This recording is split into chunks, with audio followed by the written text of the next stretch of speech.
सरोकार। नमस्कार, मैं हूं ईशा भार्गव। स्वागत है आपका शहर शहर खबर खबर में। तो भारतीय जनता पार्टी के संगठन और सरकार में फेरबदल को लेकर प्रधानमंत्री आवास पर बड़ी बैठक हुई। पीएम मोदी की अध्यक्षता में हुई इस बैठक में बीजेपी अध्यक्ष जेपी नड्डा, बीएल संतोष और गृह मंत्री अमित शाह मौजूद रहे। इस बैठक में आगामी विधानसभा चुनाव, 2024 के लोकसभा चुनाव और संगठन के साथ सरकार में फेरबदल को लेकर मंथन किया गया।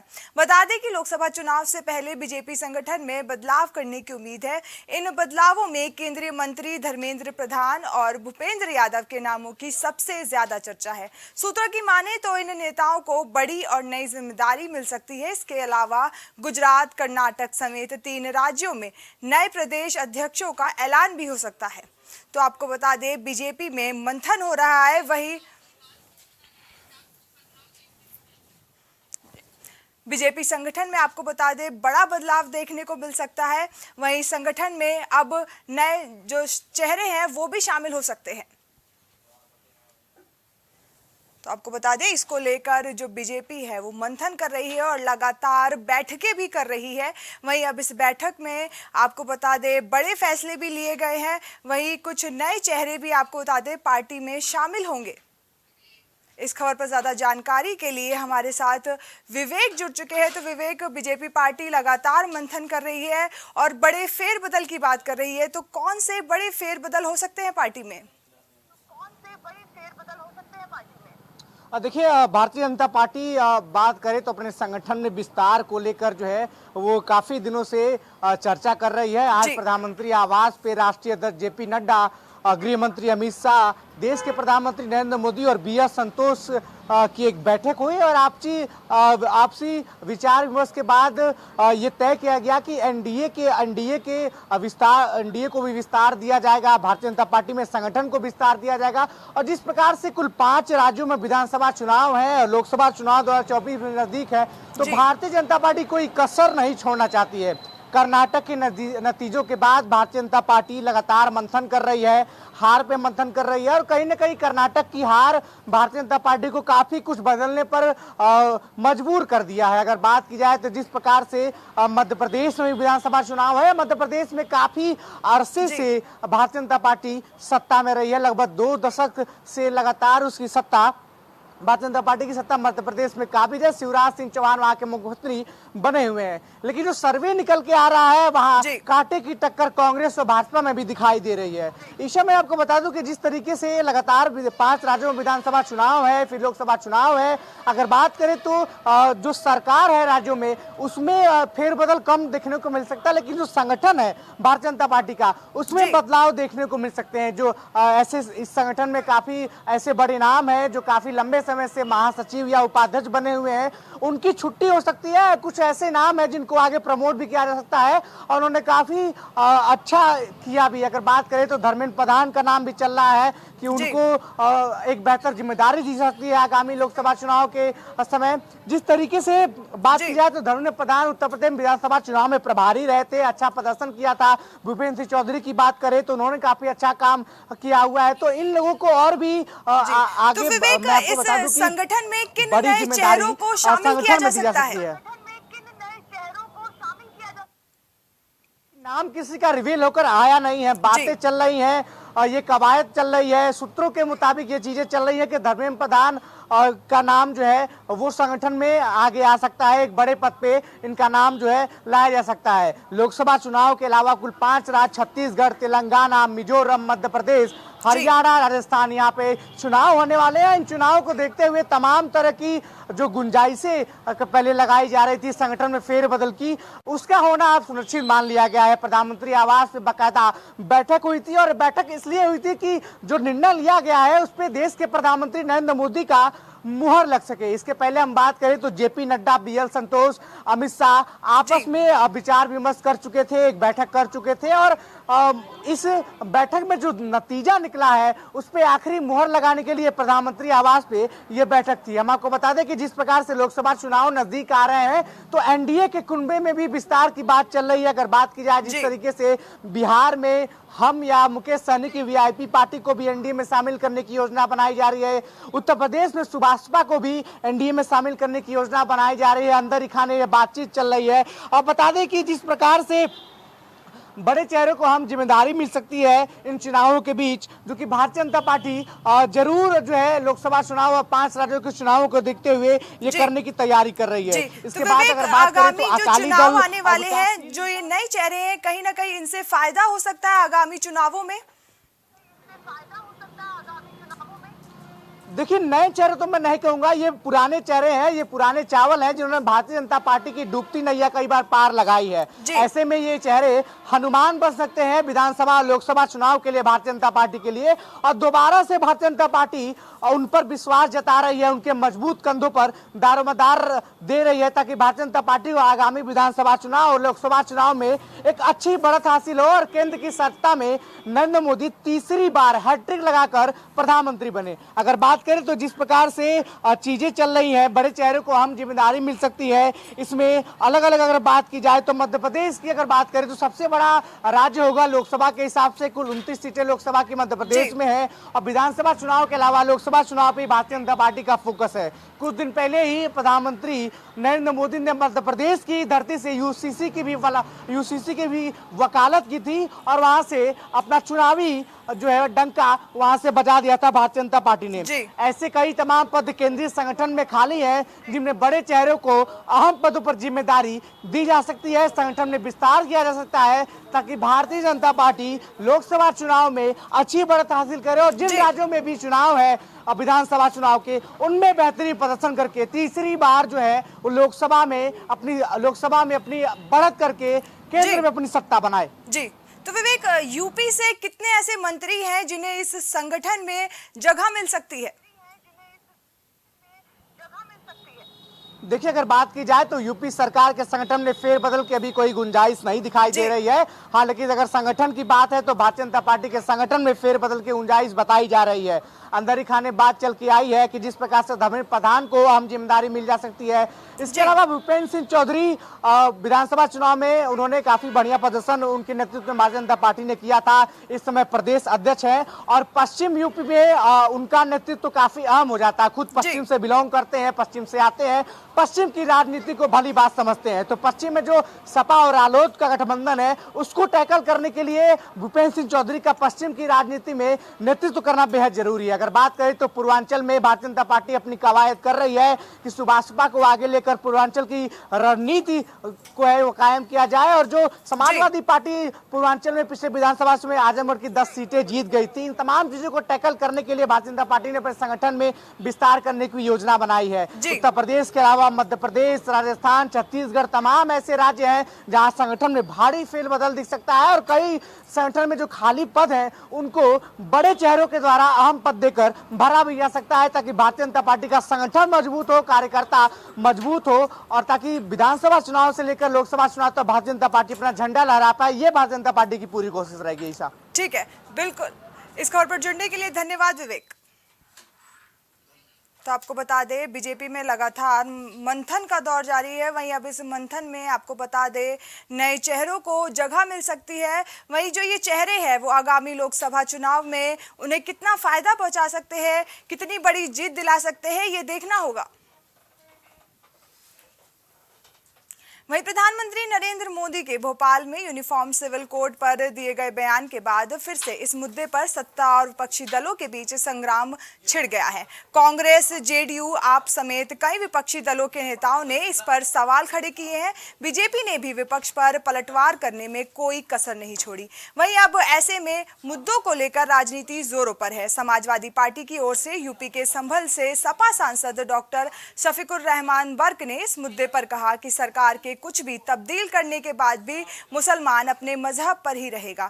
उन्होंने कहा कि यूसीसी से मुल्क में हालात बिगड़ेंगे। उन्होंने दावा किया कि मुसलमानों को धमकियां दी जा रही है कि वे जहां चले जाएं देश किसी के बाप का नहीं है। वहीं बीजेपी नेता मुख्तार अब्बास नकवी ने विपक्ष पर निशाना साधते हुए कहा कि यूसीसी को उन सांप्रदायिक शिल्पकारों से मुक्त कराने का समय आ गया है, क्योंकि ये किसी विशेष समुदाय के लिए नहीं है बल्कि पूरे समाज के लिए है।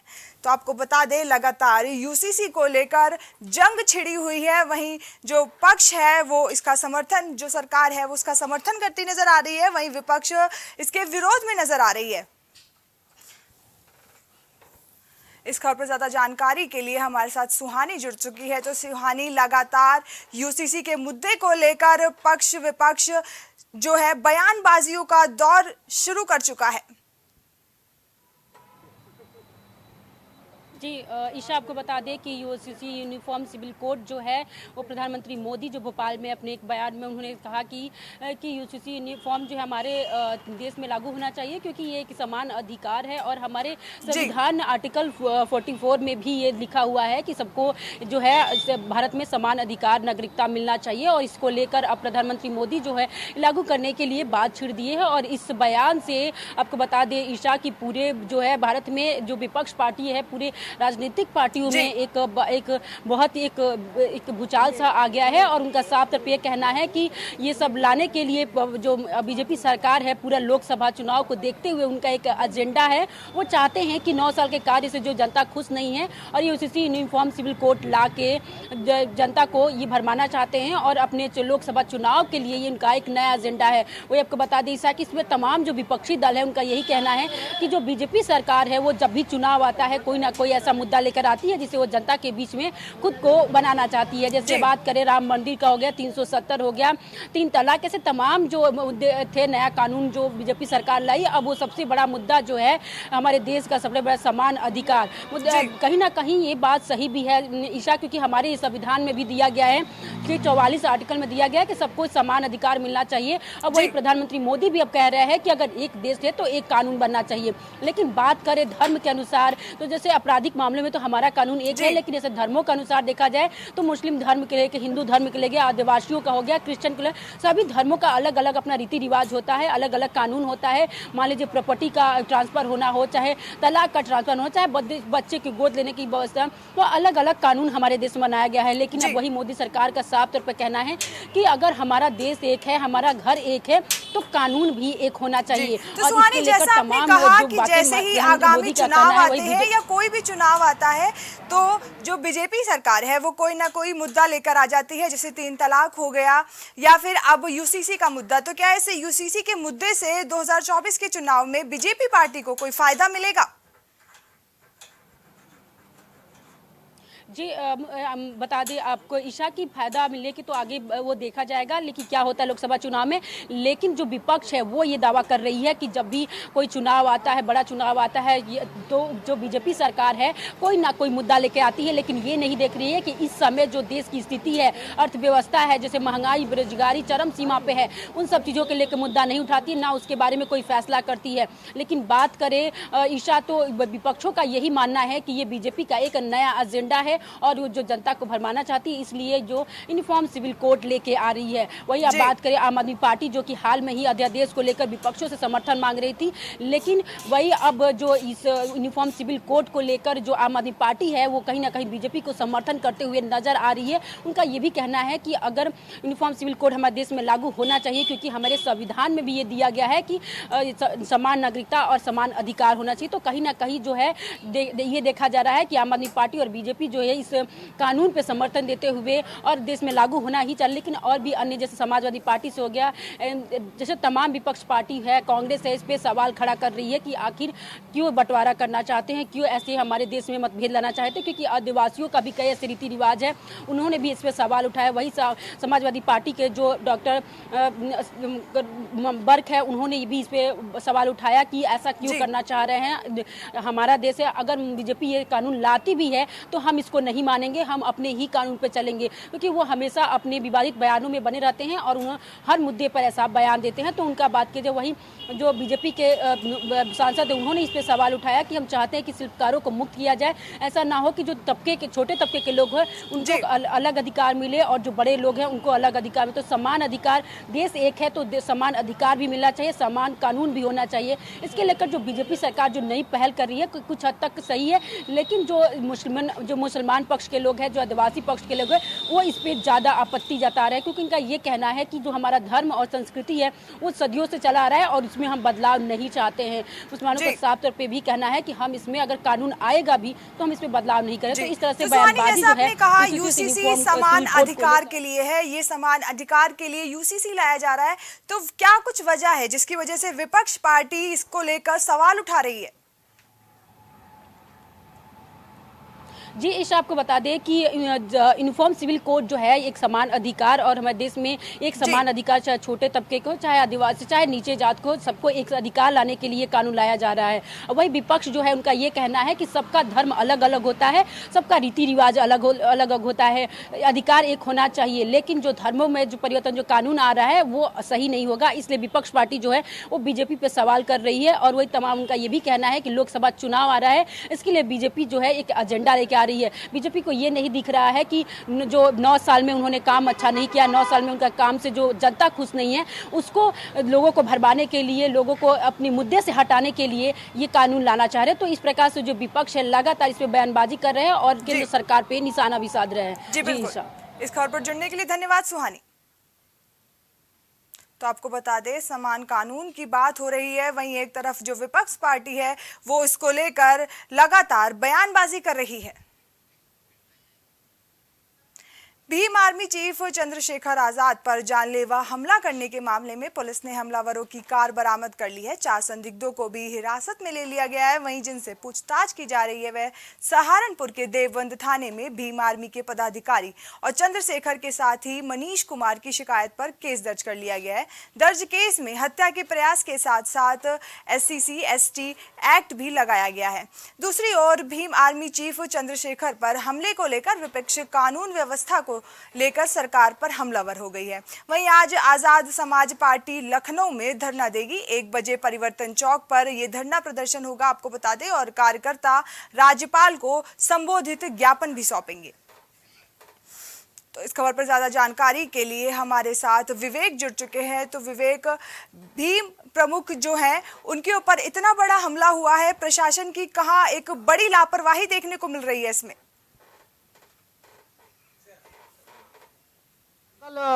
बुधवार को सहारनपुर के देवबंद में भीम आर्मी के मुखिया और आजाद समाज पार्टी के संस्थापक चंद्रशेखर आजाद को अज्ञात हमलावरों ने हमला करके घायल कर दिया। अगर बात करें तो 4 अज्ञात हमलावर थे और 4 गोलियां चलाई।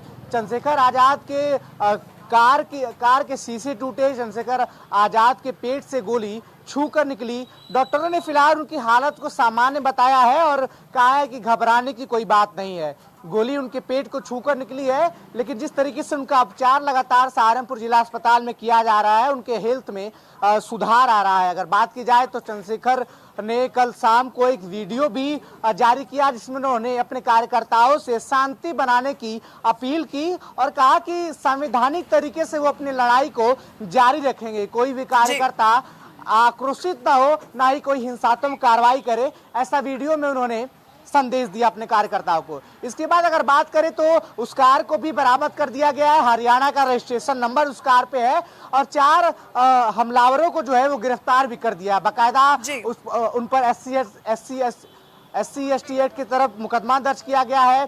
307 और 507 के तहत भी मुकदमा लगाया गया है। तमाम धाराओं में मुकदमा दर्ज कर दिया गया और पूछताछ जो है लगातार इन हमलावरों से जारी की गई है। हेल्थ अपडेट की अगर बात की जाए तो डॉक्टरों के एक पैनल ने बताया है कि चंद्रशेखर की हालत अभी स्थिर है, न तो गोली पेट पे है, न ही कोई छर्रा पेट में लगा हुआ है। विवेक, जैसा कि आपने बताया कि हमलावरों को पकड़ लिया गया है, तो पुलिस ने पूछताछ, क्या उनसे पूछताछ कर ली है? क्या कुछ वजह पता चली है इस हमले की?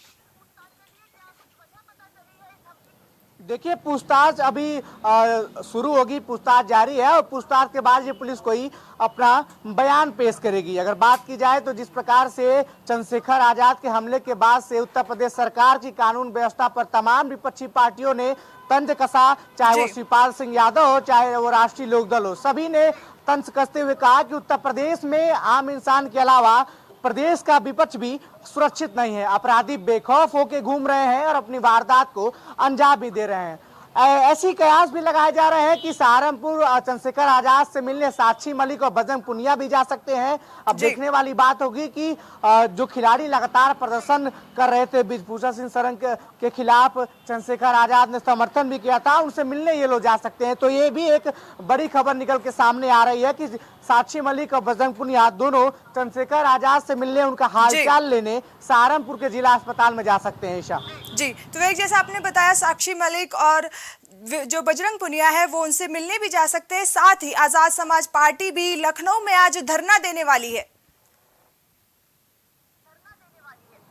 जी बिल्कुल, आजाद समाज पार्टी के कार्यकर्ता लखनऊ के परिवर्तन चौक पर आज दोपहर 1 बजे से अपना धरना प्रदर्शन करेंगे और राज्यपाल को बाकायदा ज्ञापन सौंपेंगे। जिस प्रकार से हमलावरों ने इस हमले को अंजाम दिया है, उसको देखकर तमाम विपक्षी पार्टियां लगातार उत्तर प्रदेश की कानून व्यवस्था पर सवाल उठा रही है। और पिछले काफी दिनों में हमने देखा है कि उत्तर प्रदेश की कानून व्यवस्था लगातार सवालिया निशान लगते रहे हैं, चाहे वो अतीक अहमद और अशरफ की मर्डर की बात हो या फिर राजधानी लखनऊ के कोर्ट परिसर में संजीव जुआ को गोली मारकर हत्या करने की बात हो। इसके बाद भीम आर्मी के मुखिया चंद्रशेखर आजाद पे अज्ञात हमलावरों द्वारा हमला होता है और उनको गोली लग जाती है। तो लगातार उत्तर प्रदेश की कानून व्यवस्था पिछले 2-3 महीनों में अगर बात करें तो वो निशानों पर है, विपक्ष के निशानों पर है और सवालिया निशान जो है बनता ही चला जा रहा है। इस मुद्दे पर विपक्ष भारतीय जनता पार्टी और उत्तर प्रदेश सरकार को लगातार घेरे हुए है कि आम जनमानस की बात छोड़ दीजिए, उत्तर प्रदेश का विपक्ष ही इस प्रदेश में